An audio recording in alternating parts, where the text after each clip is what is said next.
eu quero aproveitar bem esses minutos que nós temos, mas eu não posso deixar de louvar a Deus por essa oportunidade de estar juntamente com os irmãos e contribuir com este trabalho muito importante que é o trabalho na área do ensino na obra do Senhor. A palavra do Senhor nos orienta dizendo: conheçamos e prossigamos em conhecer ao Senhor. O que isso significa? Que o conhecimento a respeito de Deus, da palavra de Deus, das coisas de Deus é uma prática contínua, né? Nunca tem fim. Então eu louvo a Deus pela vida do nosso pastor presidente, pela vida do pastor Ricardo, louvo a Deus pela confiança que ele tem depositado em nós, de poder cooperar com os irmãos nesse sentido. Louvo a Deus pela vida do pastor Jorge, que nos trouxe um bom ensino, nos trouxe uma boa palavra. Louvo a Deus também pela vida do pastor Claudinei, a quem estaremos ouvindo também daqui a pouco. Que Deus continue abençoando os irmãos. Eu peço a gentileza dos irmãos abrirem a Bíblia na primeira carta do apóstolo Paulo a Timóteo, capítulo de número 4 e versículo de número 16. 1 de Timóteo, capítulo 4, versículo de número 16, é o texto que foi escolhido para que nós possamos falar nesta tarde, início de noite, e nós queremos ler juntamente com os irmãos. Os irmãos encontraram, amém? Está registrado assim: tem cuidado de ti mesmo e da doutrina, persevera nessas coisas, porque fazendo isto te salvará tanto a ti mesmo como aos que te ouvem. Antes de iniciar, irmãos, eu estava dizendo isso aqui ao pastor Jorge, lembrar aos irmãos que nós estamos num trabalho de imersão a respeito das cartas pastorais, mais especificamente a carta do apóstolo Paulo a Timóteo. E quando se está em um trabalho de imersão, é natural que os temas estejam interligados, e muito possivelmente aquilo que o pastor Jorge disse, eu falarei um pouco, e aquilo que eu disse, o pastor Claudinei falará um pouco, e ao final o pastor Ricardo dará então uma conclusão geral. Então os irmãos não se espantem se nós usarmos corriqueiramente os mesmos textos, as mesmas visões, as mesmas palavras. Essa é a ideia do trabalho, é fixar através da repetição na vida dos obreiros aquilo que a palavra de Deus tem para ensinar. Então, iniciando, eu quero aqui fazer menção de algo que aconteceu no dia 17 de janeiro de 2020. A Igreja Católica Apostólica Romana, segundo as notícias que saíram naquela data, ela retira então os restos mortais deste jovem Timóteo, que estava na Catedral de Termoli, no sul da Itália, e leva para Roma.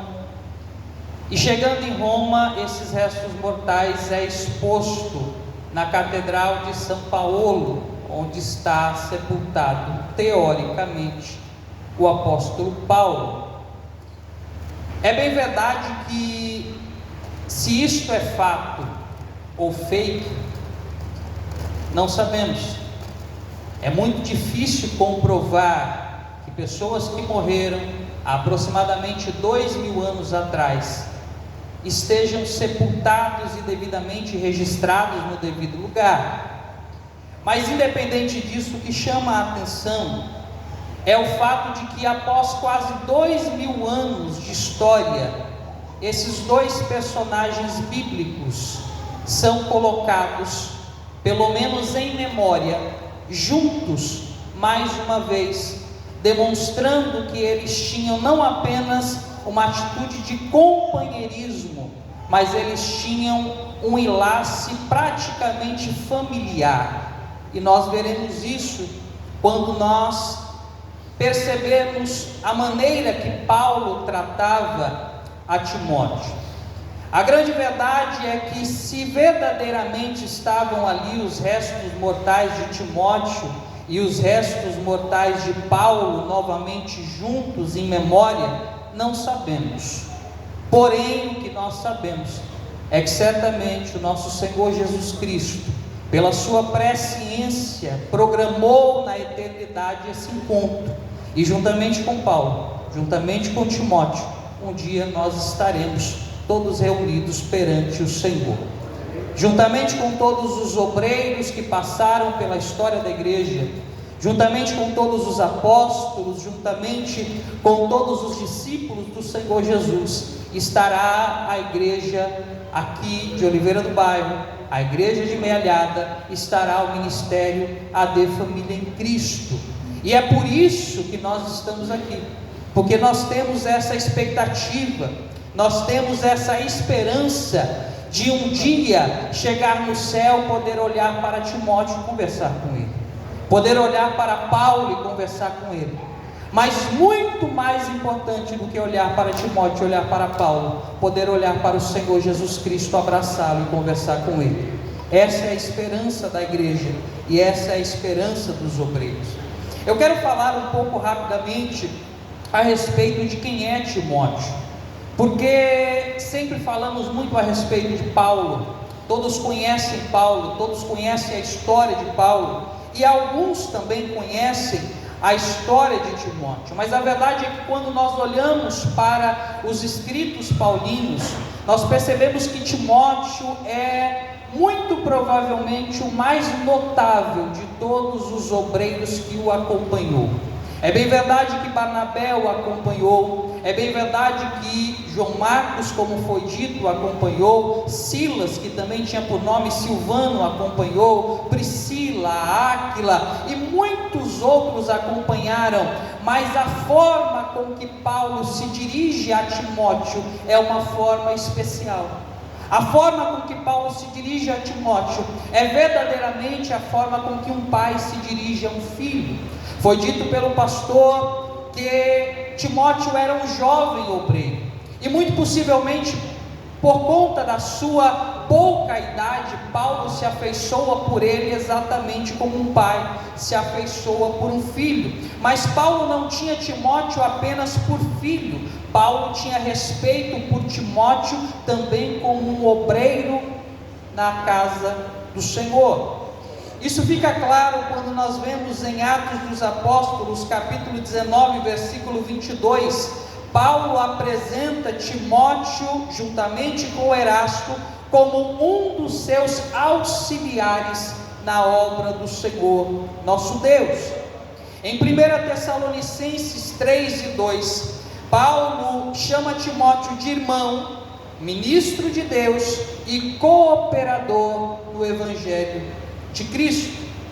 Em Filipenses capítulo 2, versos 19 a 22, Paulo ressalta a experiência de Timóteo, dizendo que ele serviu ao apóstolo no Evangelho como um filho serve a um pai.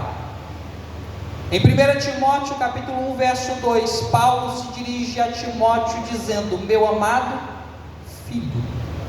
Isso demonstra que Timóteo tinha uma importância especial no ministério de Paulo, e Timóteo tinha uma importância especial no ministério da igreja. Mas quem era Timóteo? Timóteo era um jovem, filho de uma mãe judia, que havia se convertido ao cristianismo, mas era filho de um pai pagão, de um pai grego. Timóteo era neto de uma avó que era piedosa na obra do Senhor. Quando nós lemos segunda carta do apóstolo Paulo a Timóteo, capítulo 1, verso 5 e capítulo 3, verso 15, Paulo está falando a respeito desta família especial, e Paulo está falando que Timóteo deveria continuar servindo ao Senhor, seguindo a fé da sua mãe Eunice e da sua avó Lóide. Paulo cresce na região de Listra, na Ásia, ou melhor, Timóteo cresce na região de Listra, na Ásia Menor, que hoje nós conhecemos como a Turquia. Isso está registrado em Atos capítulo 16 e versículo de número 1. Mas como aconteceu este encontro entre este jovem obreiro e o apóstolo Paulo? Diz o texto que Paulo, na sua segunda viagem missionária, ele chega até as regiões da Ásia Menor, mais especificamente na cidade de Listra, e chegando na cidade, ele ouve o testemunho de algumas pessoas a respeito de um jovem de família, um jovem que dava um bom testemunho, um jovem que fazia a obra do Senhor com alegria. E aí eu abro um parênteses aqui para dizer isto: não importa aquilo que nós achamos ao nosso respeito do ponto de vista da obra do Senhor. O que importa do ponto de vista da obra do Senhor é o testemunho que nós damos diante das outras pessoas. Porque eu posso até achar que eu sou um bom crente, eu posso até achar que eu sou um bom obreiro, mas quando as pessoas que estão ao meu redor, que veem as minhas práticas, não atestam aquilo que eu estou fazendo, não pela sua própria consciência, mas pelas Escrituras, alguma coisa está errada. Então Timóteo, ele tinha o testemunho das pessoas que estavam à sua volta. Isso está registrado nos primeiros versículos de Atos capítulo de número 16. O testemunho das pessoas que diziam que Timóteo era um jovem aplicado, era um jovem que dava bom testemunho. E Paulo, tomando conhecimento disso, eu tenho certeza que Paulo se interessa por este jovem, no sentido de levá-lo junto nas suas viagens. E é isso que acontece. Paulo conhece Timóteo e leva-o novamente para a sua próxima viagem. E saindo de Listra, então, Timóteo acompanha Paulo rumo à Ásia, e ele passa pela Frígia, pelas províncias da Galácia, chega a Mísia, onde eles são dirigidos pelo Espírito Santo e são impedidos de seguir a viagem. Os irmãos se lembram que Paulo queria ir seguindo para a Ásia, mas o Espírito Santo o impede. Paulo então vai a Troade. Chegando em Troade, juntamente com Timóteo e com Silas, Paulo tem um sonho, e neste sonho um homem aparece para Paulo e diz: olha, passa para o lado de cá da Macedônia. Paulo então entende o direcionamento do Senhor, e então Paulo, juntamente com Timóteo e seus demais companheiros, vai para Filipos, que é a primeira cidade da Macedônia, de quem vem da Ásia para a Europa. A seguir, Timóteo segue viagem para Tessalônica, Atos 17:1. Estou dando um resumo do ministério de Timóteo. Depois ele segue para Bereia, Atos 17:14. Depois para Corinto, Atos 18:5. Paulo então novamente envia Timóteo para a região da Macedônia, Atos 19:22, onde ele permanece até que Paulo reencontra e o envia novamente para a Ásia, onde ele chega em Troade. Isso está registrado em Atos capítulo 20 e versículos 4 a 6. Perceba que Timóteo não era apenas mais aquele menino que encontrou a Paulo em Listra. Timóteo agora já era um jovem obreiro, mas um jovem obreiro experimentado, que já havia passado por muitas cidades, e juntamente com Paulo constituído muitas igrejas. Segundo Eusébio de Cesareia, Timóteo, depois de todo esse percurso, ele é empossado como o primeiro bispo da igreja de Éfeso. E quando ele está bispo na igreja de Éfeso, ele recebe então de Paulo essas duas cartas, 1ª e 2ª Timóteo, que são duas cartas pastorais, que juntamente com Tito compõem as 3 cartas pastorais escritas por Paulo. Tanto em 1 Timóteo como em 2 Timóteo, Paulo, dentre muitos assuntos, orienta e incentiva o seu obreiro Timóteo a proceder no bom trabalho do Senhor, a fim de que a obra cresça, mas cresça com qualidade, para que aguente firme diante das adversidades. Nesse contexto nós encontramos o capítulo 4, que nós lemos, e o versículo de número 16, e é sobre esse texto que nós queremos falar, debaixo do tema que foi proposto pelo nosso pastor, que é o cuidado do obreiro consigo e com a doutrina. E para isso nós queremos abordar 4 aspectos a serem observados pelos obreiros da Igreja do Senhor. O texto é muito autoexplicativo. Se nós lermos o texto respeitando pontos e vírgulas, é quase que desnecessário a explicação, porque o texto é autoexplicativo. O texto diz: tem cuidado de ti mesmo e da doutrina, persevera nessas coisas, porque fazendo isto te salvarás, tanto a ti mesmo, quanto aos que te ouvem. A primeira parte do texto dá-nos então o primeiro aspecto que o obreiro deve observar, que é ter cuidado de si mesmo. Por isso nós vamos falar a princípio agora sobre o obreiro e o cuidado pessoal. Quando Paulo diz: tem cuidado de ti mesmo, fica claro a importância de que Timóteo deveria cuidar primeiramente de si, para depois cuidar da igreja de Deus. Esse princípio do cuidado pessoal, ele está implícito no grande mandamento da Bíblia.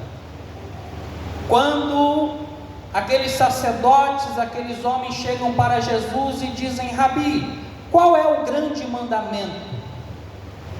Jesus então responde: o grande mandamento é este, Mateus 22, 37 a 39: amarás o Senhor teu Deus de todo o teu coração e de toda a tua alma e de todo o teu entendimento. Este é o primeiro mandamento. E o segundo, semelhante a este, ou seja, com o mesmo peso, é: amarás ao teu próximo como a ti mesmo. O que isso significa?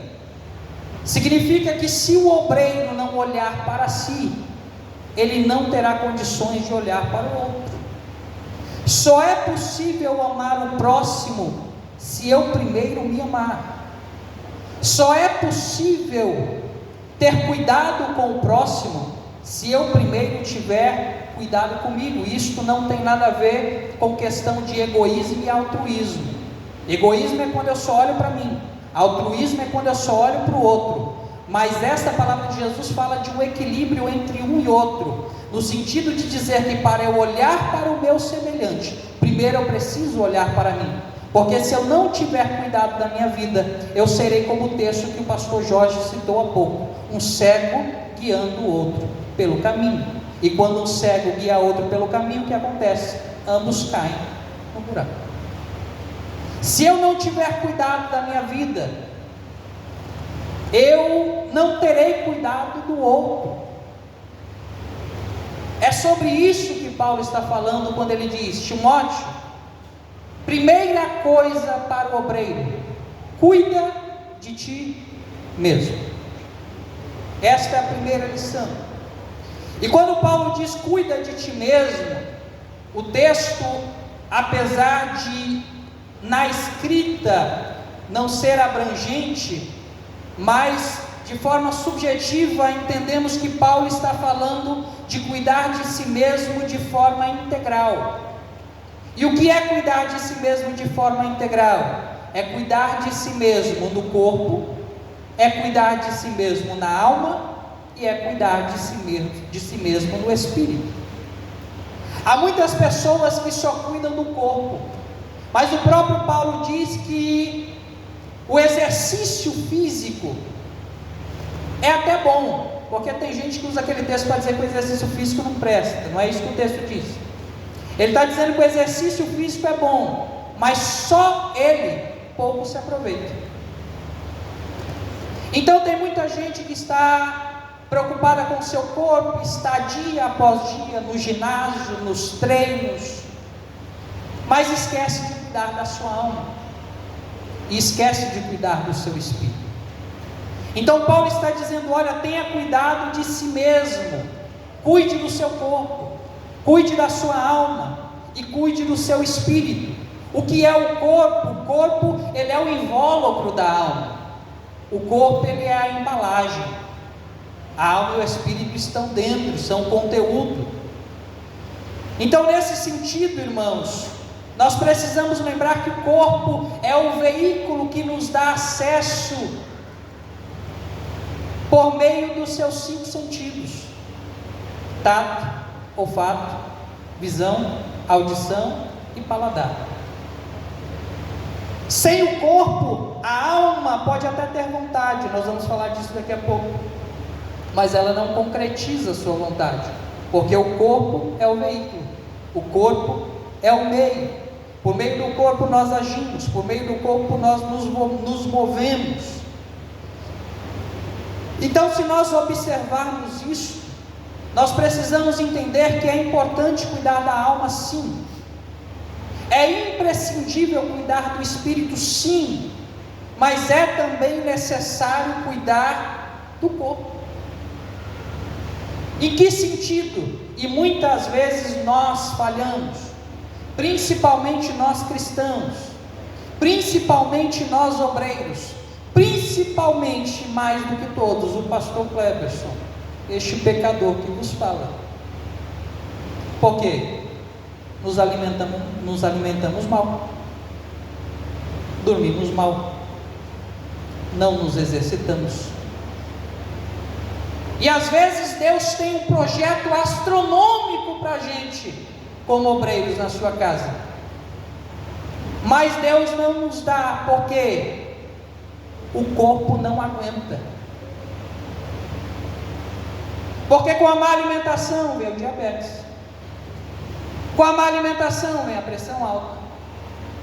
E aí Deus tem um plano de te colocar à frente de uma igreja com 15 mil membros. Mas como que a tua pressão alta vai aguentar o problema de 15 mil membros?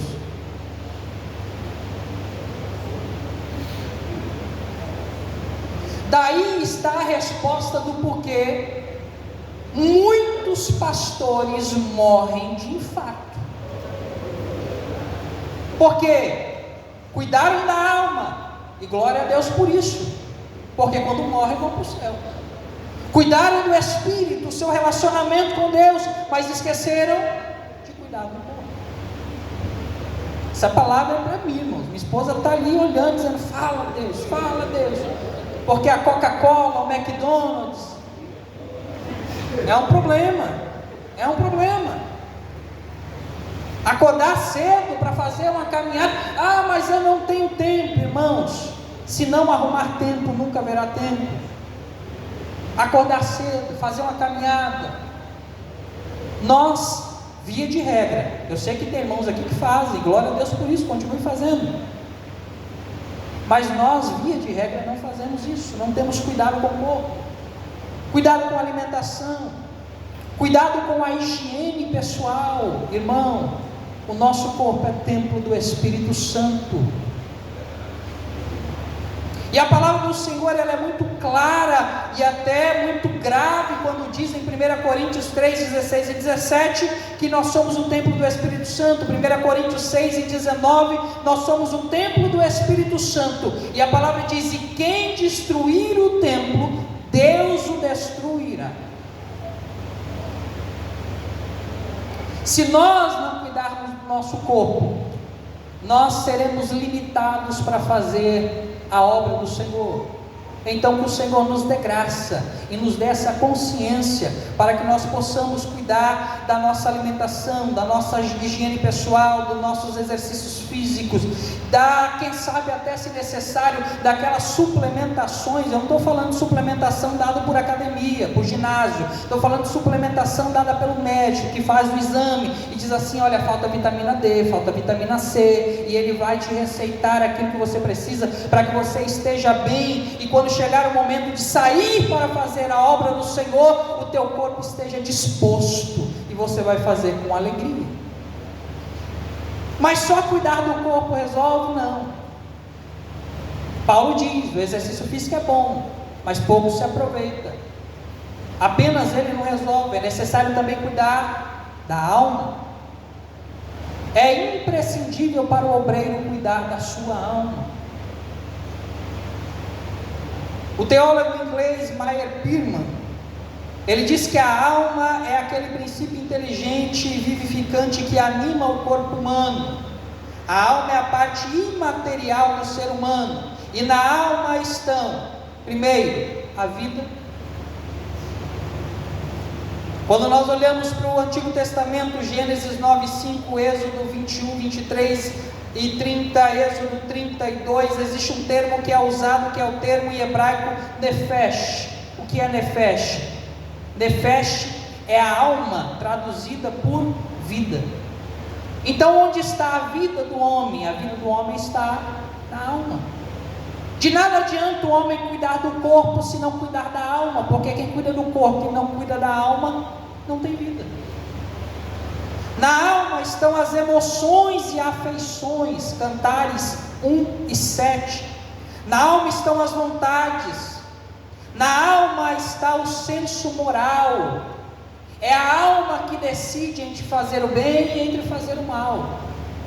O corpo só aplica o comando. O corpo é só o veículo. O falar bem ou falar mal não vem da língua, vem da alma. O fazer bem ou fazer mal não vem do corpo, vem da alma. As nossas emoções e as nossas afeições, quando eu digo eu amo ou quando eu digo eu odeio, não vem da língua, vem da alma.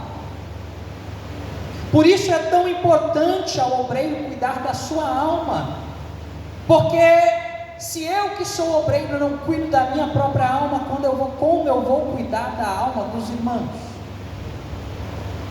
Paulo, falando a respeito de prioridades do obreiro, ele diz que o obreiro que não cuida da sua própria casa é pior do que o infiel. E Paulo diz que o obreiro que não cuida da sua casa, como cuidará do rebanho do Senhor? Agora, se ele está falando a respeito da família, o que podemos dizer então a respeito do indivíduo? Se o obreiro não cuida da sua própria alma, como cuidará da alma dos irmãos? Portanto, o obreiro deve cuidar da sua alma, principalmente nos aspectos da vontade, porque da alma procede os desejos, da alma procede as vontades, e dos desejos e das vontades procedem as tentações. Se o obreiro não cuidar bem da sua alma, este obreiro ele estará sempre suscetível a cair em tentações. E caindo em tentações, este obreiro deixa de ter vida na sua alma e passa a ter morte espiritual. É imprescindível ao obreiro, é necessário ao obreiro cuidar na sua alma, no sentido das emoções. Eu não vou contar testemunho, porque o objetivo hoje não é este, mas eu posso dizer com propriedade, com prioridade, como é importante ao obreiro cuidar das suas emoções. Eu não tenho números, por isso não vou chutar, mas o número de obreiros, principalmente pastores, que estão abalados psicologicamente, psiquiatricamente, e alguns que inclusive tiraram as suas próprias vidas, porque cuidaram do rebanho, cuidaram dos outros, mas esqueceram de cuidar da sua própria alma, e os problemas vieram, e as cargas vieram, e ele não teve condições de gerir e de administrar, e com isso vieram as crises, as síndromes, a depressão, Eu não estou falando de coisa que os irmãos não sabem. Basta dar um Google. Associação de Medicina Americana, número de pastores diagnosticados com depressão. Porque cuidaram dos outros, mas não cuidaram de si. Por isso Paulo está dizendo: Timóteo, antes de começar a obra, você precisa primeiro cuidar de você. Cuidar da alma no sentido do senso moral, que é aquele momento da escolha de fazer o bem ou fazer o mal. E muitas vezes o cuidar da alma, no aspecto das emoções, é necessário um apoio clínico, especializado. E volto a dizer, não vou contar testemunho, mas eu sou e tenho propriedade para falar disso. Mas só isso basta? Não. Porque a alma não é ambiente de acesso do homem. A alma é ambiente de acesso de Deus. Somente o Senhor consegue entrar lá no profundo e mexer no que está lá dentro. A terapia pode ajudar, o psiquiatra pode medicar, mas eles não têm condições de chegar onde o Espírito Santo de Deus chega, que é na divisão da alma e do espírito, das juntas e medulas. Somente o Senhor pode entrar lá dentro. Por isso é necessário ao obreiro ter comunhão com Deus, para que naqueles momentos em que as emoções estiverem prejudicadas, dobrar os joelhos, como já foi dito pelo pastor Jorge, entrar no quarto, fechar a porta e dizer como o salmista Davi: porque está abatida, ó minha alma. Espera no remédio, espera na terapia, não, espera em Deus. É Deus quem vai fazer o processo de melhora na vida. É somente Deus quem guarda a alma de todo mal. Salmo 121, 7 a 8 diz: o Senhor te guardará de todo mal, guardará a tua alma. O Senhor guardará a tua entrada e a tua saída desde agora e para sempre. Por isso é necessário nós nos apresentarmos ao Senhor e dizer: Senhor, guarda-me do ladrão, guarda-me da bala perdida, guarda-me do assaltante. Não fazemos esse tipo de oração, principalmente quando a gente sai de casa? Guarda-me dos problemas. Mas nós devemos orar também e dizer: Senhor, guarda a minha alma,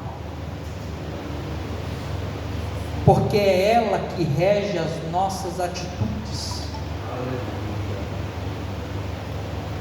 Mas além da alma, e eu vou correr, nós precisamos também ter cuidado com obreiros do nosso espírito, porque o corpo é o veículo que transpõe os limites estabelecidos e propostos pela alma, mas é o espírito que vai agir na nossa razão, no nosso intelecto, de acordo com a comunhão que nós temos com o bem ou com o mal. Como a alma, o espírito também é parte imaterial do ser humano. Ele e a alma são distintos, mas intimamente ligados. Pastor Raimundo de Oliveira, que o pastor citou esses dias, que eu nunca o conheci, infelizmente, pessoalmente, mas tem o material dele. Ele diz no livro a respeito das doutrinas da Bíblia, que o espírito e a alma, eles estão entrelaçados e são inseparáveis. Aí existe uma questão de dicotomia, tricotomia, não é esse o nosso assunto hoje. Mas a grande verdade é que tanto alma como espírito fazem parte da imaterialidade do homem. O corpo é material, a alma e o espírito são imateriais. Sobre o espírito do ser humano, o pastor Elinaldo Renovato, que é um respeitado teólogo brasileiro, ele diz: ao soprar no homem o fôlego da vida, Deus o fez alma vivente, ou um ser que tem vida. Nesse sopro, o Criador infundiu no interior do homem sua parte espiritual. Então, quando Deus sopra nas narinas daquele boneco de argila, passa a ter vida por meio da alma, mas passa também a ter o espírito, que é um elo de ligação entre o homem e Deus. Logo, visto que o homem é o único ser que recebe o sopro de Deus, porque para os animais Deus disse haja, para o homem Deus disse façamos, e foi feito e criado com o sopro de Deus. É somente o homem que, diferente dos outros seres criados, está apto para desenvolver uma parte espiritual que pode ligá-lo novamente ao seu Criador. O nosso cachorrinho, ou aqui em Portugal, o nosso cãozinho, irmãos, 10 segundos para contar uma coisa aqui para os irmãos darem risada. Abra aqui um parênteses, totalmente fora do assunto. Eu comecei a trabalhar aqui em Portugal numa padaria. Tem uma senhora que ela vai com um cachorrinho. E aí, o primeiro dia que eu estava lá, a menina entrou, a menina portuguesa, e disse assim para mim: Kleber, tem aí chourição para o cão? Eu falei: o sangue de Jesus tem poder.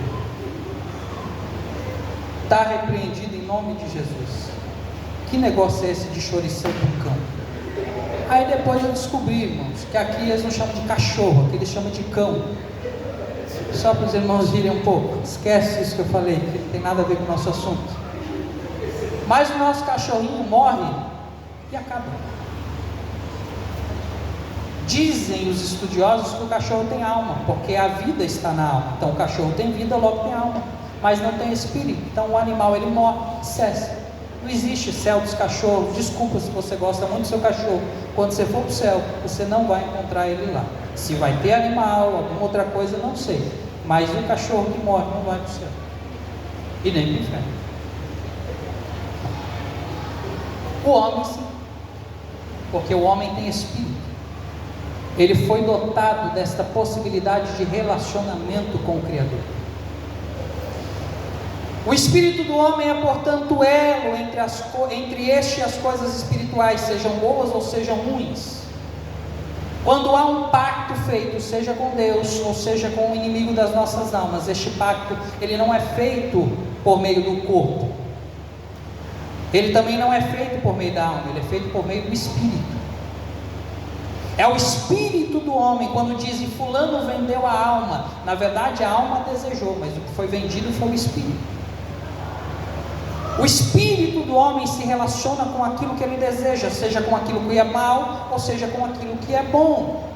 No espírito reside a razão, o intelecto. No espírito, ou melhor, o espírito demonstra quais são os atributos do caráter da pessoa. Provérbios 16 e 18 nos demonstra que uma pessoa que tem um caráter orgulhoso é uma pessoa que tem um espírito altivo. Uma pessoa de má índole, Isaías 19:14, é uma pessoa de espírito perverso. Uma pessoa rebelde, o pastor Jorge falou a respeito da obediência, mas porque às vezes existem obreiros rebeldes, porque este obreiro decidiu com o seu corpo ser rebelde? Não, a rebeldia está no espírito. Salmos 106 e 33 nos falam de um espírito rebelde. Mas quando uma pessoa também é contrita e humilde, Isaías 57:15 fala de um espírito contrito, e Mateus 5:3 fala-nos de um espírito humilde. Bem-aventurados pobres de espírito. O que é um pobre de espírito? É alguém que tem a humildade de reconhecer que sem Deus não é nada. Por essa razão, é necessário ao obreiro cuidar bem do seu espírito. De que forma? tomando vitaminas, não resolve, indo ao médico, não resolve. A única maneira de cuidar do espírito é mantendo plena comunhão com Deus e deixando-se ser subjugado, submetido às diretrizes, às decisões do Espírito Santo de Deus. E de que forma eu faço isso? Alimentando o meu espírito com as coisas de Deus. Porque Gálatas fala a respeito da luta que há entre o espírito e a carne. O espírito quer nos levar para Deus, de onde é a sua origem, mas a carne quer nos levar para o mundo. E há uma guerra. Aquilo que eu alimentar mais vencerá, o espírito ou a carne. Por isso é necessário que nós cuidemos do nosso corpo. É necessário que nós cuidemos da nossa alma. É necessário que nós cuidemos do nosso espírito. Timóteo, cuida de ti mesmo. É o primeiro aspecto deste estudo. Se eu fiz as contas direito, eu tenho até 20h45. Então, nesses 10 minutos que eu tenho, eu quero falar sobre o segundo aspecto que Paulo aborda nesse texto. Porque Paulo diz: cuida de ti mesmo e da doutrina. Não é possível cuidar da doutrina se eu tiver com a minha vida toda esculhambada. Não é possível cuidar da doutrina se eu tiver com a minha vida toda desarranjada. Não é possível cuidar da doutrina se eu estiver com a minha vida toda bagunçada. Então eu cuido de colocar a minha vida no altar. Estando com a minha vida no altar, agora a ordem é: cuide da doutrina. Para isso nós fomos chamados, para cuidar da doutrina do Senhor. Mas cuidar da doutrina do Senhor em que sentido? E aí nós vamos falar sobre alguns textos da Bíblia. Em 1 Timóteo 3, 1 a 2, está registrado: como te roguei quando parti, ou melhor, 1 a 2, Paulo, apóstolo de Jesus Cristo, segundo, eu disse 3, não foi isso? 1 Timóteo 3, 1 a 2, esta é uma palavra fiel. Se alguém deseja episcopado, excelente obra deseja. Convém, pois, que o bispo seja irrepreensível, marido de uma mulher, vigilante, sóbrio, honesto, hospitaleiro e apto para ensinar. O pastor Jorge falou sobre isso. Característica de um bom obreiro é ser apto para ensinar. Um obreiro que não tem a capacidade de ensinar precisa buscar de Deus melhorar neste aspecto. E Deus, que é bom, concede àqueles que pedem. Mas o obreiro, em segundo lugar, a respeito de cuidar da doutrina, ele precisa apresentar-se aprovado, como foi lido pelo pastor Jorge, 2 de Timóteo 2:15, como alguém que maneja bem. E manejar bem aqui é retratado por Paulo no sentido das legiões romanas, que tinham por porte a sua espada, e para ir para a guerra precisavam manejar bem a sua ferramenta, para que fossem bem sucedidos. A ferramenta do obreiro é a palavra de Deus. Um obreiro que não maneja bem essa ferramenta precisa melhorar neste aspecto. Mateus 22 e 29, o Senhor Jesus Cristo diz para os fariseus: errais por não conhecerem as Escrituras. O que isso significa? Um obreiro que não cuida da doutrina, por falta de conhecimento, está sujeito a cometer erros nas suas atitudes, porque a falta do conhecimento causa erros.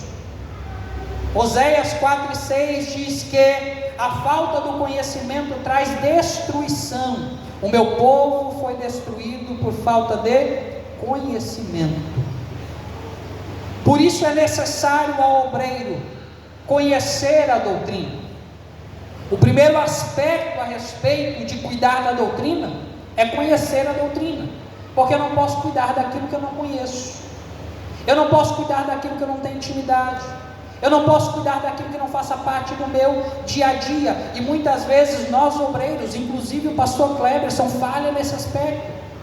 Quantos dias a gente corre, trabalha, faz muitas coisas e não tira lá alguns minutos para meditar na palavra do Senhor, para estudar a palavra do Senhor.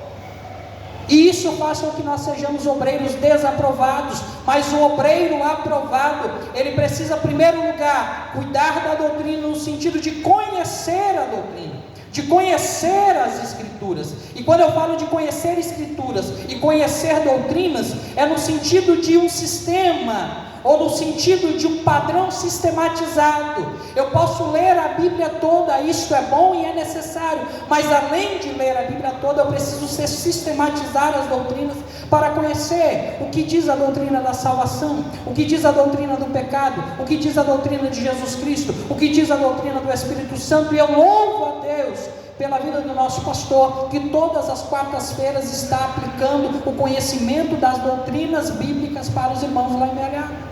Porque é necessário o obreiro conhecer as doutrinas, inclusive do ponto de vista sistematizado. Em segundo lugar, o obreiro deve cuidar da doutrina, não somente no sentido de conhecer a doutrina, mas o obreiro deve cuidar da doutrina também no sentido de ensinar e pregar a doutrina, ensinar e pregar as doutrinas bíblicas, e se necessário, falar de outro assunto, desde que edifique a igreja. Quantas vezes eu já vi, irmãos, pastor dar uma oportunidade para o obreiro ler um texto, dar uma palavra, dar uma saudação, pregar uma mensagem, e o obreiro falar da vida dele, da vida da mãe dele, da vida do tio dele, da vida do vizinho dele, mas não fala da palavra, não prega a doutrina.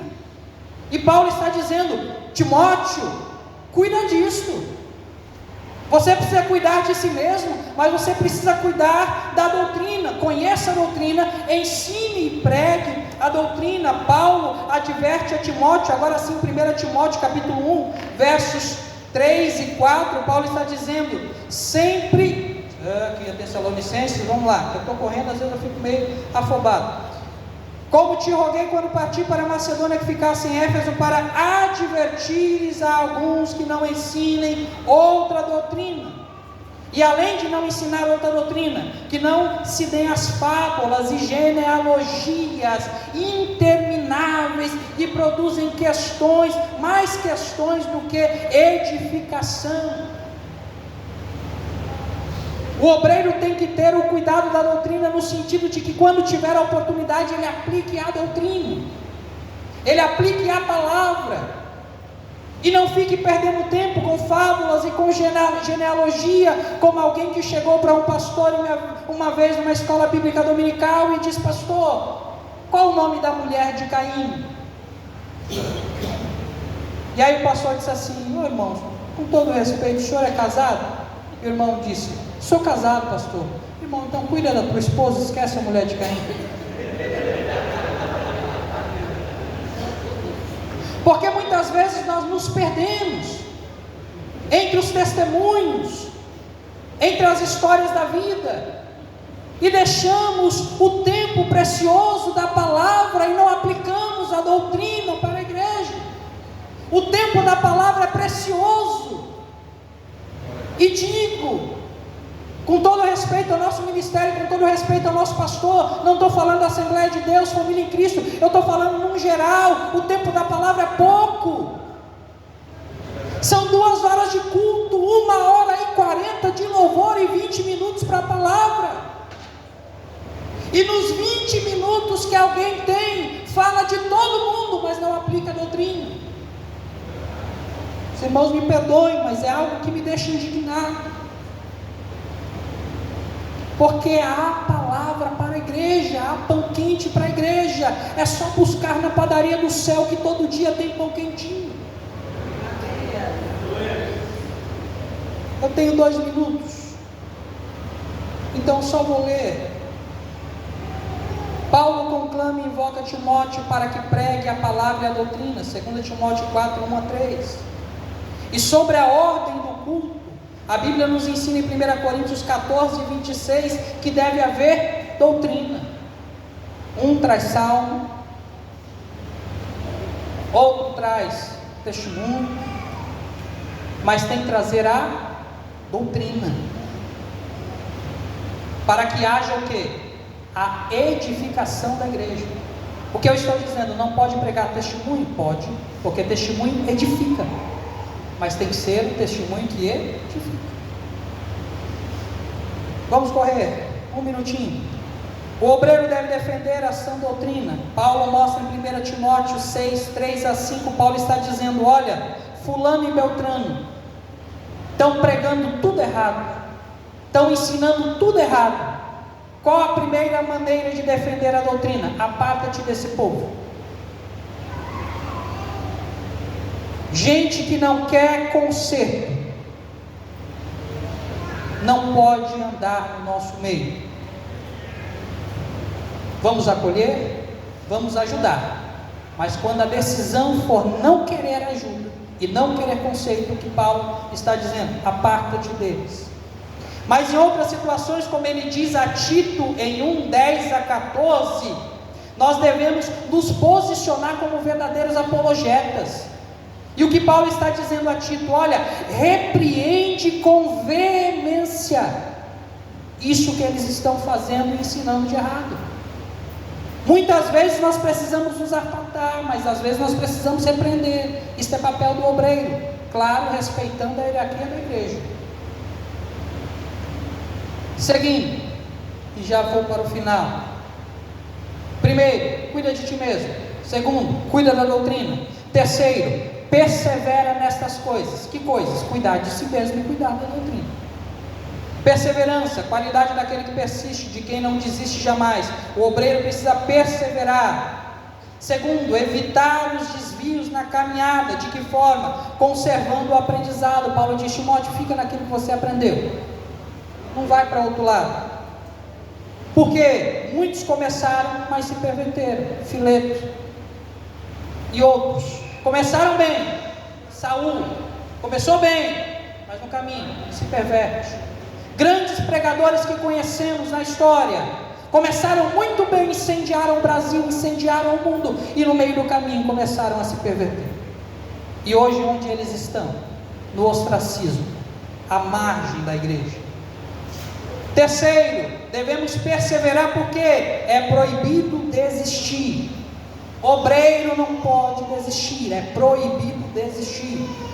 Por quê? Porque Deus não deu espírito de temor, mas Deus nos deu espírito de fortaleza. 2 Timóteo 1:6-7.